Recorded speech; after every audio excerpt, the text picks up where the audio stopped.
It's Song Talk Radio with Michael, Neil, Phil, and the gang. Welcome to the folks. Welcome to the folk songs. Welcome to the songs, folks. I know you're new to this, aren't you? Yeah, it's new. Let's try that again. It's Song Talk Radio with Michael, Neil, Phil, and the gang. Welcome to the show, folks. Welcome to Song Talk Radio, the show that wants to teach you that you should always write a script, even if you think you don't need one. This is the song where we talk about songwriting tips and tricks and how to get better at writing songs, and Primus and Rush and a whole bunch of other stuff. And as per usual, along with me are the usual dedicated members of the Song Talk Radio Action Team, Mr. Neil Modi. Howdy. And of course, coming back to us is Michael Proudfoot. How are you getting on? Well, she's all right, bye. She's good. Best kind, my son, best kind. But if you're out there listening and you want to send us an email to feedback@songtalk.ca, and we'll share your thoughts on the show. And we love getting your letters, so please send us letters because we're very, very lonely. Neil, so what you got talking about today? Yeah, so our good friend of the podcast, Eric Alper, a publicist extraordinaire in Toronto here, sent us an article, or he shared anyway on something. You might have shared it with other people as well. It's not just us. No, just us. It's just us. The whole world. An article on a website called The Pudding. An exercise in language compression, are pop lyrics getting more repetitive? By Colin Morris. And what the author's done, this is really interesting. It's kind of a cool interactive website as well. He went through a bunch of top 10 songs from the last several decades, and sort of talked about, an algorithm comparable to how JPEGs get compressed or MP3s get compressed. What they, from a data standpoint, they look for repetitiveness in your data set, in your image, or in your bits and bytes of the music that you're trying to compress into an MP3. And then there's a ratio, a number, a percentage that the compression algorithm takes.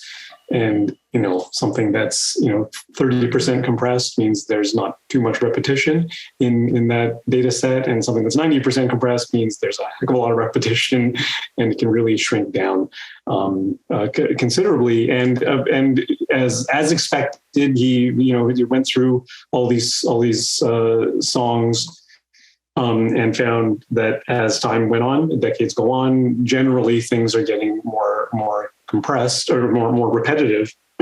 The absolute top shelf winner, 98% compression around the world by Daft Punk from 1997. That's like around the world. That's like the only lyric in that whole song. I like that song. I will be registering a rebuttal in a moment, but okay. Right. Well, keep in mind he did go through like Billboard top 100 between 1958 and 2017. Okay. Okay. So, and so yet, it has to be on the Hot 100. James Brown's Please, Please, Please didn't come out on top. That's the only lyric in the song. Okay, what was the top 100? Yeah, good point. I don't know how it was a hit, though. I mean, it was his first. Yeah. And as far as Google something. Yeah, and as far as artists are concerned, if you look at all decades of artists, Rihanna for some reason is way up on the repetitiveness scale.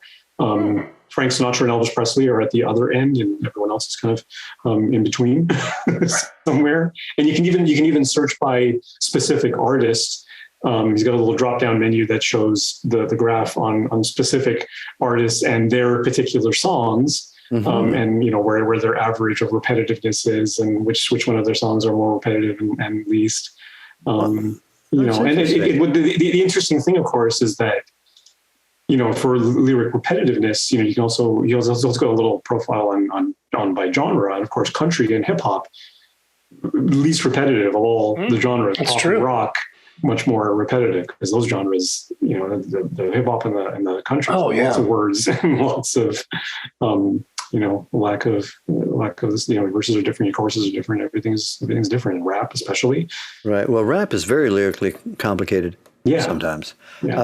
I do stand corrected. There are more words in please, please, please. Not many more. Baby, you done me wrong. Whoa, you done me wrong. So now you done me wrong. Now you're gone. Please, please, please. And please don't go. But, and it was number 2, number 3, around the world.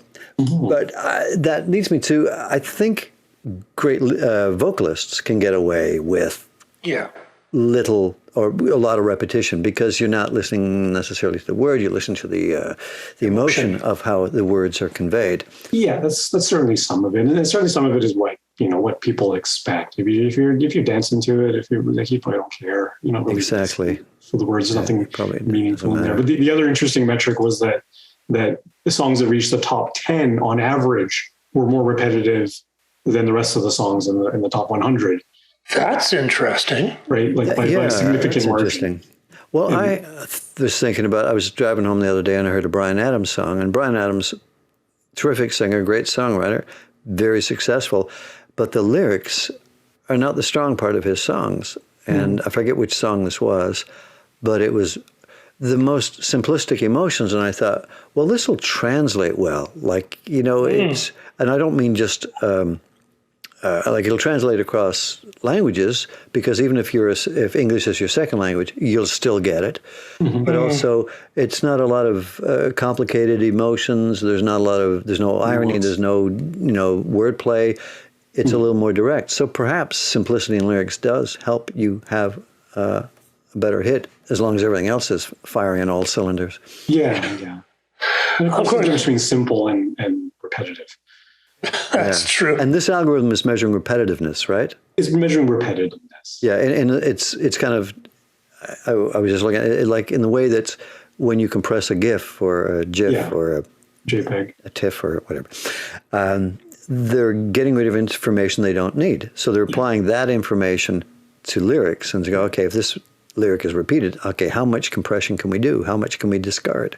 Yeah. And that's it. So yeah. Michael, you made an interesting point, I thought, about how a vocalist can carry a very simple lyric. And it just made me think of a show I've been watching a lot of lately is a Britcom called Moon Boy, about a young boy. Moon Boy? Moon Boy. Okay. It's an Irish show. I don't know if it's based in Ireland. About a young boy and his imaginary friend, which is Chris O'Dowd, and he's the writer of the show. And they actually have a theme song, and the theme song is called "Where's Me Jumper," or it goes "Where's Me Jumper," and it's by the band the Sultans of Ping, or the Sultans of Ping FC, I think is the full name. Oh, they're a football club. But what's so interesting is his vocal delivery is so interesting. Even though he's not a typically great singer, he really carries the song, and it's really fascinating and very catchy, and is a theme song to a television show. So quite well to do. So I will put a link to that in the show notes. But it's as we're doing our songs, it's interesting. We think so much of the melody and so on, but the delivery of our lyrics, the delivery of the melody, can have a huge effect on the way people perceive a song. Yeah, very true. Yeah, and what you may find is that you think sometimes the book and lyrics, the book and music, that there's a separation, but the melody that you create really informs how well the lyrics land. Mm. You have to put it in a position where it sounds like what it feels like, which is not quite prosody, but it's the same kind of thing. That it has to sound right. I mean, it can work the other way. I was listening to Pumped Up Kicks. The song was a couple of years ago. And it's this kind of happy sounding song, but it's not. It's about killing a kid for his sneakers. Mm. And so everything goes against what the lyrical content is. In that, it's still kind of, it works. I mean, it's catchy and it gets in your head. But I mean, there's a number of songs that are not what they appear to be. But that's the most recent one that's so dark in lyrical content and so kind of happy in the way it sings. I always go back to Run for Your Life by the Beatles, which John Lennon reportedly hated, but it's basically like, it's this really bouncy, up-tempo, happy melody. Run for your life if you can, little girl. Like leave me and I'll murder you is basically. Basically. Yeah. Kind of a good old blues sentiment. Yeah. There's a lot of songs that would not be not permitted, but would not land quite the same way as they did back then. Yeah, I know. Right. So let's get on to the meat of the show, unless we have some more news. Well, the only thing is, Neil, you're sorry that you missed the Primus show where Primus played their Tribute to Kings, which is Primus playing Rush songs here in Toronto. I'm sure I'll be able to dig it up the new on Massey YouTube. Hall. Actually, two new venues. So the new Massey Hall is open, and I'm going to be going to see a show there. Not till the fall, but I'm really excited about the new Massey Hall, which was an acoustically perfect venue, and they've kept that apparently, and they've just made the backstage better and better seating, et cetera, et cetera. And also the El Macambo has been completely redone, but from years past, the Rolling Stones, I don't know, in '72, sometime in the '70s, they did a surprise show there. Yeah.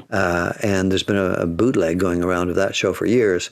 But the Stones themselves have finally released that. So there's a new release of the Stones live at the Mocambo out. Cool. The El Mocambo. I was at the Elmo 2 weeks ago to see one of our guests. One in the chamber? Yeah, it's a great show. Discovered a new band. How was the venue? The venue was nice. I admit I hadn't been there many times before, so I didn't really know what I was comparing against. But they got LCD screens everywhere and new tile and new bar and everything. And then you guys before were saying that like the stage was off to the side of the it was ridiculous. Of the one space. So yeah, I was in the ground floor room, not the upstairs room. Yeah, upstairs. And now the stage is at the back. Is pretty normal. That makes sense because it used to be a long, thin room. Low ceiling room and a long rectangle, and the stage is on the length of instead of the end of the rectangle. Now it's 2 floors. The ceiling, I don't know how they raised the ceiling, but hey. They took out a floor. Yeah. Oh, did they really? Yeah. Okay. Wow. Yeah, it's so often, I'm not sure what it's like in other cities, but in Toronto, it seemed like people would go into a building and say, wow, you know what would be really, really bad here? You know what would really not work well here? Live music. Let's make this into a bar. And they would make it into a bar. And it's just... There's a place called The Edge back in the 70s, and there was like 3 good seats, and everywhere else you had to sort of like look around this huge staircase in the middle. Yeah. That thing. Yeah. It was I was a kid when I went there, and even then I was going, this is a really bad layout for a place to see live music. Oh, there's a venue. I can't remember exactly where it is. It's connected to a hotel in Vancouver, and the ceiling is so low that you can't see anything. It's just so. It's another bad venue. Jeez. Yes. I saw the John Spencer Blues explosion there. It was great, but I had to go up next to the washroom / artist's change room and sort of be on the side of the stage just to see anything. As Bay Shelter, we played the Cavern a couple times out on Church Street, and it's a long, narrow thing. If the stage is tiny, it's so much fun to play there. Nothing wrong with us. Too. Yes. So join us again on Venue Talk, and we'll. Yeah, really. For all of you around the world, us talking about Toronto venues must really help. Yes. Well, you mentioned one in Vancouver. That's true, and Phil could probably soon talk about venues in St. John's. Although again, if you're in New York City, go to Harlem and check out Smoke. Wicked cool blues venue. Really, really great. What was it called? Smoke. Smoke. Smoke. It's in Harlem. Right. Really, really cool place. Cool. Well, and if you're out there in the world listening to this podcast, come to Toronto because it's just like New York, but without all the stuff. New York, run by the Swiss. And Michael has frozen, or he's doing a bit. I'm not sure what. There goes his modem connection again. Oh, you're back. Hi, remember me? Yeah. I guess that'll be an edit, unless you guys were I think so. too fascinating while I was gone. Yeah, it was really compelling. It was compelling. Okay, good. I don't know if you caught like this. the universe and everything. I was just going to suggest to our listeners that they send in their best and worst venue in their cities. Yes, that would be awesome. I'd love I'd like that. to hear that. Because I'm sure there's some great stories there. Okay. Oh, yeah. We'll do a poll. So, this is one of our shows where we talk about one of the host response to our song challenge. What is the Song Talk Challenge, Phil? The Song Talk Challenge is to write from a title, and that title is Why Do You Cry? And that title was suggested by our listeners, and I guess we probably should know who's... Well, fine. Right, Neil, so why don't you tell us about our Song Talk Radio Challenge for this year? For this year, for the 2022 edition of our Song Talk Radio Songwriting Challenge, we decided to write a song from a title. We solicited title suggestions from our listeners, and Anne Bicoy sent in a suggestion called Why Do You Cry? And that's the one we picked out of all the selections. Thank you, Anne. And the three of us are each going to write a song or have written a song based on that title. And of course, we're inviting our listeners as well to submit songs, and we've already received a bunch of them. So please keep them coming, because we will be doing an episode very soon in the next few weeks featuring our listeners' songs, an episode or 2 or 3 as needed. Yeah, so that's the challenge. And tonight we're happy to have Michael present his answer to the challenge. I did mine 2 weeks ago. Phil's going to do his 2 weeks from now. But tonight we're going to talk about Mike's answer. So, yeah. Yeah, it was an interesting challenge. Considering it was kind of lyrical in the gauntlet thrown down, the lyrics weren't really the journey. It didn't affect much of the journey that I went on. Kind of early on, Why Did You Cry got me thinking about it, and reductively, it's like, why what are you complaining about? Was sort of the bigger picture of it, and the journey that this went on for me was, at first I created a song, and given that this was the title, I figured, okay, that's got to be the chorus, so I wrote the chorus first, and then I tried a few chord progressions in the verse to lead to it, and so that got scrapped, and tried this and that until I got to something that I kind of liked. But then the big challenge for this, for me, was the structure and the arrangement, and that's what I've been playing with for these many months, and even okay, what was the tempo? And what was, because it started out as a very simple, almost just an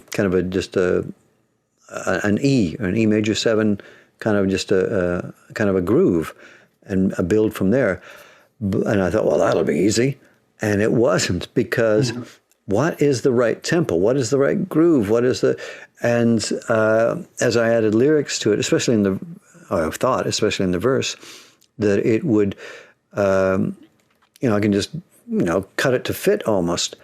But I did a version, and I think we have that, which I played at one of our meetups and got some feedback on it. And it was, okay, that sounds, okay, I'm getting towards where I want to get with it. But then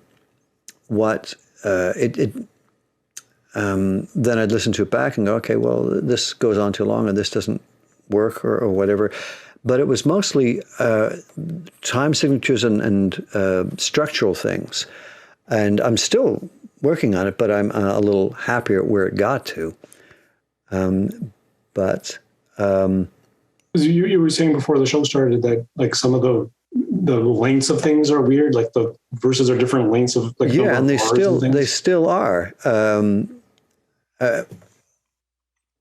Well, it was on purpose in that because I've been playing like it's been years since I played in a band, and I used to write songs with a bunch of people, and there would always be feedback like, okay, no, this needs a bit more, or that needs to trim, or so there was always that kind of push and pull. And I've been playing as a solo acoustic guitar, singer-songwriter for 20 years.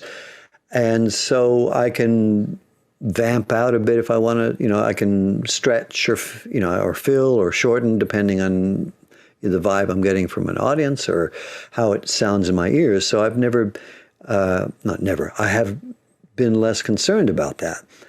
And so I was playing this song and I go, this bridge sounds a bit long. Okay, I'm going to just chop a line off it, or this verse or this. But what I've ended up with is, and I didn't realize it until I play music a lot with my wife, and so she was going to play bass on it. And unfortunately, there isn't bass on it because she's at carpal tunnel, but she's going through it. You do know that this first verse has 6 bars, the second has 5, the chorus has 9 bars, the bridge has 6. Like, what are you doing? And I had run into this earlier with the first version because I was having trouble, and I was working with Don, who works with us on our show when we did it live out of Ryerson, and he goes, I like the song, but your time signatures or your timing is really kind of weird. And I go, well, what do you mean? And so it wasn't until I kind of started patching it together, and the DAW wouldn't do what I wanted it to do because I kept adding an extraneous beat here or there. And so it's been really more of a lesson in structure and arrangement.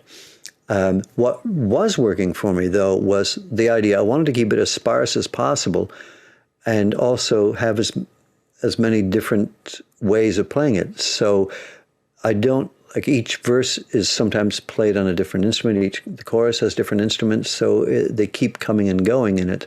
And that was part of the production experiment of it, which I was quite happy with, and layering harmonies and things like that. But the structure of it is still a work in progress.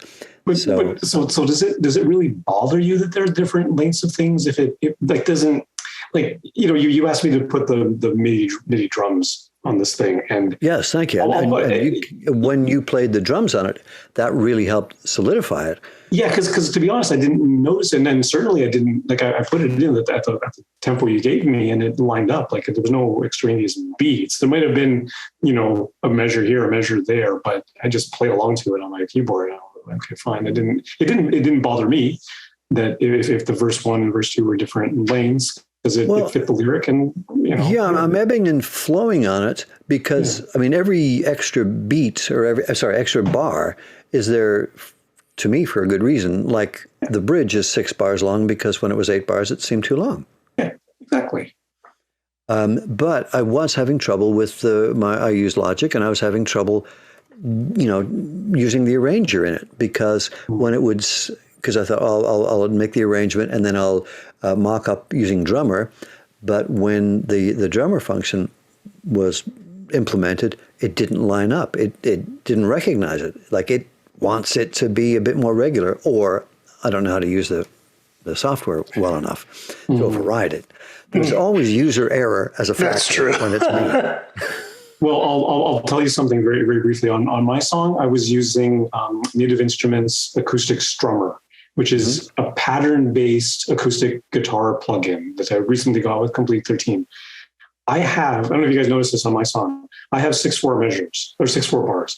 Yeah, like there's mostly, it's like 4/4, 6/4, 4/4, 6/4 in the verses, and there's a 6/4 somewhere in the chorus. Like, it's not random, but there was a pattern to it. But this strumming plugin, it kept shifting where it started its pattern. And it always happened when it hit the 6/4 bar. Like, it didn't know what to do with my 6/4 measures. I ended up using a different order acoustic guitar plugin for my thing. But I'm just saying, these like automated plugins that are supposed to play along with your song or whatever, if you throw something that's not a strict 4/4 rigid, that totally confounded thing, it's going to throw it off. Because I was doing the 6/4 for the verses, and then would change.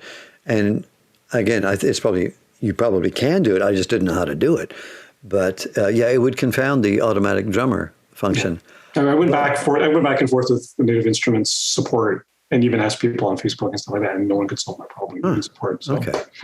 But Sometimes to me, and maybe when we listen to it, you can give your feedback. It doesn't, like, maybe the bridge needs a build to get out, or maybe I could repeat the last line of the chorus to make it at least, be 10 bars instead of 9. But I mean, I've always just done it by ear, and that's what I was doing here. But I'm trying to conform it in a software, and this is the first time I'd really run into that being an obstacle. But usually, sometimes, sorry, go ahead. Sometimes when you're using a DAW and you're using different time signatures, they often have something called a time signature track, where you can actually sort of deal with that, and you can actually make a bar of 12/8 or something, and that will sort of help those automated plugins conform a bit. Although you'll probably have to add some manual things. Right. But it was, I mean, for me, I would say playing it live, so to speak, would have been a lot easier, except the strumming pattern and my vocal, the melody, were kind of sometimes at odds, so it was difficult for me to play the two at the same time. So I thought, okay, well, this will be a fun experiment to build it. And this was a real production experiment too. Which was a lot of fun. Yeah, there was a certain kind of wisdom to laying down drums and bass first. I mean, though I've been watching a lot of McCartney stuff, and he puts his bass on last. Yeah, he always has. Yeah, which is amazing, which might explain why it's so melodic. Yeah. But he's also a musical genius, so he gets to write his own rules. So McCartney can get away with it well. But you have 2 files, Phil. The first one, it's a different melody and it's a different rhythm pattern. The lyrics are pretty much the same, but even just a little bit of that, and then we can listen to where I'm at with the the one that's further along, and you can see where the melody of the vocal has changed, and definitely how the rhythm and the instrumentation, how I built it up, has changed. There's a tempo difference between the 2 versions as well, isn't there? I think there is. But at least it feels like at the beginning. Nothing significant. I mean, I can. Well, let's take a listen.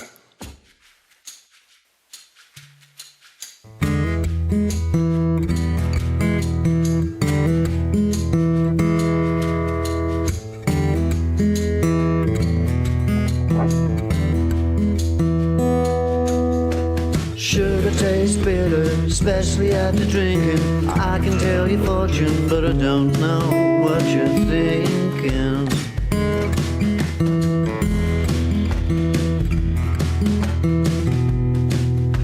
Saving all your money for a happy ending. Such so much iguana, no sense in pretending. Tell me, why do you cry when you never even try? And in the end, it's your life to spend. And I wonder, why do you cry?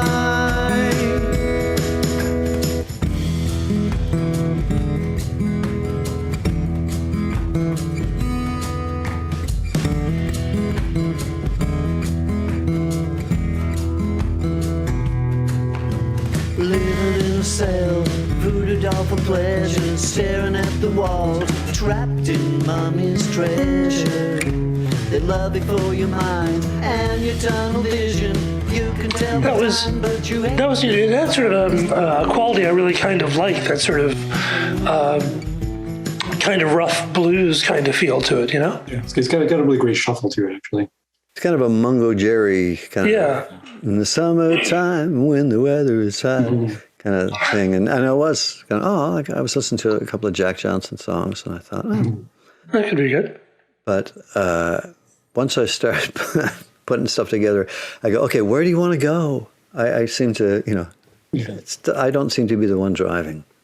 So you did the first version of the song, and then what was the steps after that to get you to where you are now? This is actually second. The first one was like a kind of a really chunky, kind of just a blues riff.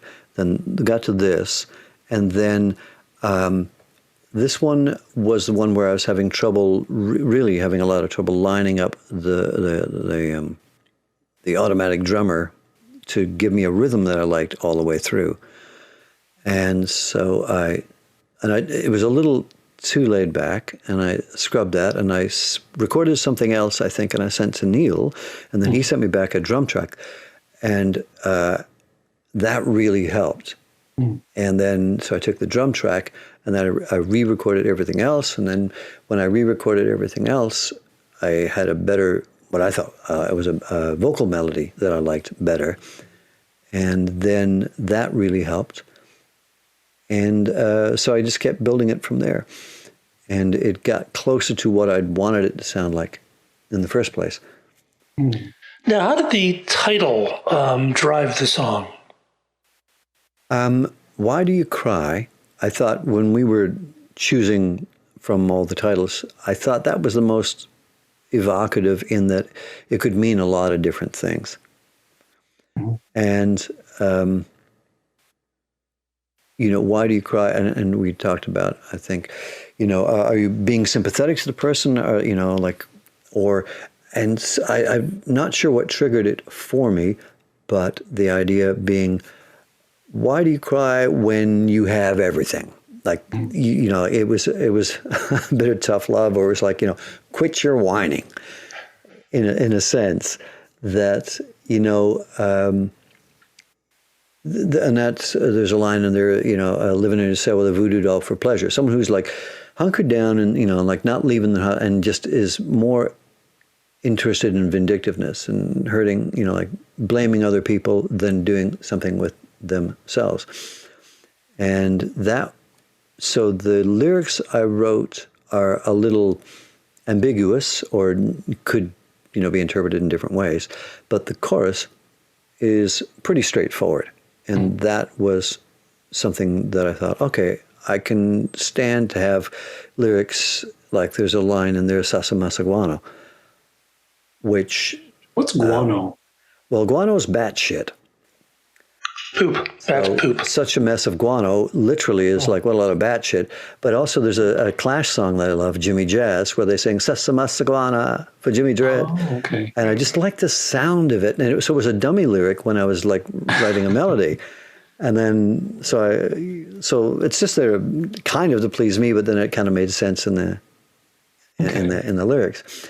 So the lyrics don't have to be, the lyrics can be a little opaque as long as, for me in this, as long as the chorus is clear. And then I dropped there were 5 verses. Oh, wow. Well, the verses are only 2 lines each, so it's not that. Okay. I mean, the whole song ended up being 2:45, which is it's a pretty short song, considering it has like 4 verses and 2 choruses, a bridge, and an outro or something. And not especially fast. No, and it's not a rave up.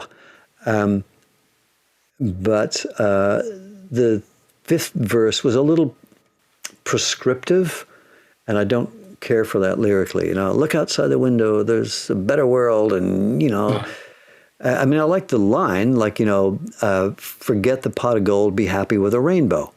Okay, fine, but felt like I was lecturing. So like, that's not what I feel comfortable doing. So the bridge in the final, well, it's not final, but the most recent version is somewhat like that, but not as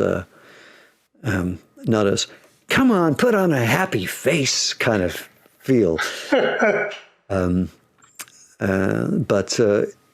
lyrics, I had an idea of what I wanted to do with that title early on, and that's what, so I got to the chorus, and it was more or less finding the right chords, because I had a whole other set of chords at the beginning before what you just heard, but prosody-wise, it didn't sound like what I wanted it to say. And so so after that version, I changed it and got it a bit closer and a bit more up-tempo, which probably helped it be shorter. All right, let's take a listen to the second one. Is there something we should listen for?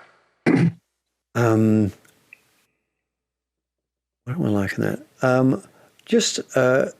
I found some nice background counter melodies. So I played the whole thing, the roots and the whole thing on an acoustic guitar, and then started layering in thirds and fifths and to embellish that. So I was kind of happy with how that turned out, especially the second half of the chorus, I think. It drops out, but it doesn't seem to feel empty. Awesome. Let's take a listen.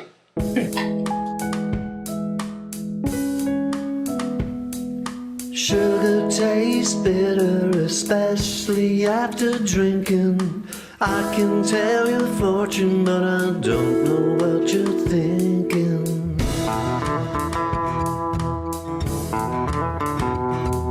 Saving all your money for a happy ending. Sesame iguana, no sense in pretending. Why do you cry when you never even tried? And in the end, it's your life to spend. Still I wonder, why do you cry?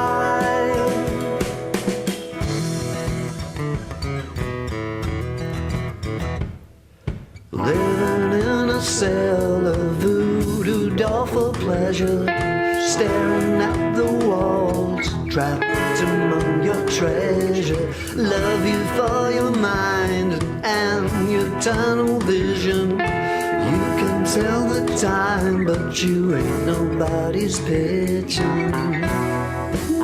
Why do you cry when you never even try? And in the end, it's your life to spend. Still I wonder, why do you cry? Just take those sad clothes and throw them away. Nothing gets old faster than yesterday. Digging a hole won't make it okay. And in the end, it's your life to spend. Still I wonder, why do you cry? Why do you cry? Why do you cry? Why do you cry? Why do you cry? Why do you cry? Why do you cry? Why do you cry? Why do you cry? Why do you cry? Why do you cry?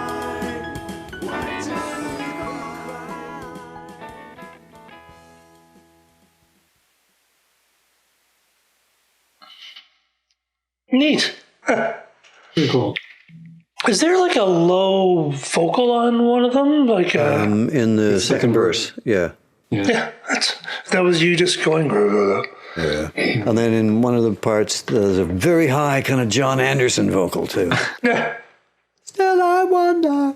Yeah. Very cool. I was always interpreting your interpretation of Why Do You Cry as like a relationship. You're telling somebody that not necessarily that they have everything, but they're somehow stuck in their life. But especially when you say, "Tell me why you cry," or "Why do you cry?" when you never even tried. Like they're stuck in their life, but they're not doing anything about it. Mm-hmm. So instead of crying about it, how about you do something about it, kind of thing. That's the interpretation I was getting. Because like you say, the verses are kind of a little bit opaque in that regard. They're not specific about having good fortune or lots of stuff or materialism or anything like that. But there are some nice turns of phrases, like living in a cell, voodoo doll for pleasure, staring at the walls, trapped among your treasure, like that hints at that. But staring at the walls almost sounds like a mental health thing, like you just kind of, your padded walls kind of scenario, something like that. That's the image I got in my mind. But yeah, there's some great, and I really like the way that you take your bridge and the bridge just sort of folds into the chorus in this really neat way, because you end the bridge with like the beginning of the chorus, where it should be the end of the bridge. It is actually the beginning of the last chorus. And it just sort of blends its way into the last chorus, which again, you're talking about structure. That's part of what makes your song really short, because there's no space there between those two sections. It literally just folds into the next section. Mm-hmm. Yeah, and it ends with only half the chorus. It doesn't play the whole chorus out. Yeah, and the way you're vamping that chorus at the end, like you could put a solo in there. I could. Kids don't like the solos. Apparently. It's interesting you set up a rhyme structure and sort of keep to it through the whole song, with rhymes on the last word of each line, which is interesting. So it's you get an internal rhyme somewhere. Where was it? Oh, crap, I can't find it now. I do like love you for your mind and your tunnel vision. You can tell the time. Right. Nobody's pigeon. You got two double rhyme going there. Yeah, that's true. I do like that. You can tell the time, but you ain't nobody's pigeon. I thought that was quite neat. Yeah, and vamping on the end, the chorus, I thought was quite effective as well. It's an interesting way to end a song, which can always be a bit challenging. I mean, how do you just go da da da da da, or But it's a great way of working with that. There's certainly no mistaking, especially with that vamp at the end, what the title of this song is. That's true. You're giving me the title. I'm going to use it. You're going to use the thing. I was so surprised to add version 2 because it's so different than version 1. In some ways, but it's the same chords, it's the same lyrics, it's virtually the same arrangement. Virtually the same arrangement. The melodies in the second one, I think I favor. Maybe because rhythmically it's stronger. I don't know. But there's something about the melodies in the second one that seem to land a little bit. I definitely, obviously, I prefer, I'd like to think that it's getting better. I prefer the second one. Yeah, for sure. But the first one has this like double time feel to it. That's the biggest difference. This one, I like the kind of shuffly, the shuffly vibe, but I might try to preserve that in another song. This one, it's kind of hard to snap out of it as a sentiment when you're like, hey man, it's kind of laid back. I feel like snapping out of it. Go ahead. Whatever. So Michael, after going through this exercise, what things have you learned? I have learned to map out my structure ahead of time. Instead of kind of going, oh, this is what feels good, because it made it a lot more difficult for me to build up later, and it made it more difficult for me to change things. And I thought, I can just do it on the fly. And I did do some editing that way, but I think I will paper edit like for a long time. I didn't even write down lyrics. I would just figure if I can't remember them, they're not that good. And then I started writing down lyrics and chords because I started forgetting them. After 20 songs, they go, okay, my brain is finite. Good to know. So kind of what I do with chords and lyrics, I'm going to do with structure now. I'm going to write it out. And it'll also make it easier to communicate what this song is to other people. It does. If you want to give a song to another musician to collaborate with, or to add an instrument to, having some map is much easier than just hearing this thing and trying to figure out, what goes where. I've played a couple of gigs where there's a band and I try to tell them, okay, it goes like this and this and like this, and then I realize as I'm doing this, I write simple songs, but they're also pop songs and they have unusual structures. So, so being a bit more deliberate with the writing of the structure and the arrangement, I think would be very helpful. And that sort of thing is really the sort of thing that a producer would help you with. If you walked into my studio with a song, I would probably hammer down the structure and be like, okay, let's try and organize it a little bit more stringently. Yeah, because I think that's, if you're home recording, there's no one telling you to do that. So it's a discipline that you need to have. It's also tough when you're doing this because you are also learning how to use your DAW. or digital audio workstation, and that's a challenge in and of itself. And this is the best way of learning your DAW, is actually having a project to try to, just playing around with one isn't going to really do it. No, that never works. You said something, I don't know if it was last week or in a previous show for sure, about how in the DAW you can actually trigger it to play different arrangements. You mean different time signatures? I thought you could... Oh, yes. Well, that's just sort of arrangement manager. Arrangement manager. Or arrangement tracks or... Yeah, or something like that. But for that to work, you have to build it properly in the first place. Yes. Yeah.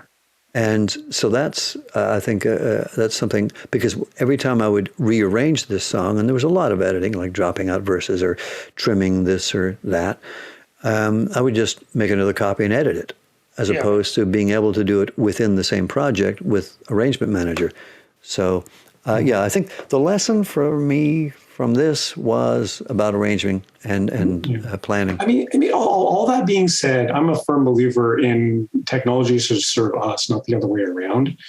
And if you've got, a song with wonky structure, then, in any decent DAW should be able to conform to your structure, not have you have to conform to a standard. And they will. You just have to know how to do it. I'm limited in how well I know how to use it, I think. That is... And also, but it's about communicating. And I wasn't able to communicate to the DAW, but I need to be able to communicate to other players. What is the structure of the song? And I mean, I'm still pretty set on, I think that bridge is long enough. I don't think it needs another 2 bars.